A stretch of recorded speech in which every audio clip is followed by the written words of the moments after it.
So what I've done to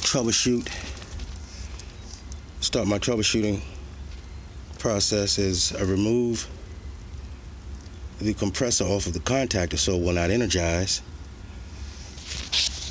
Before I did all of that, first of all, we remove the disconnect. Then we remove the compressor out of the electrical circuit and put this in, disconnect.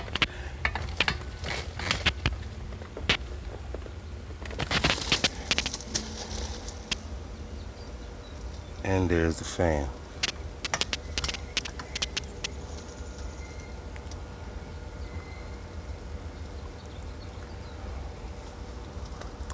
So what we're going to do is we're going to arm out the compressor. See if it's grounded, open windings, or if the thermal overload is open.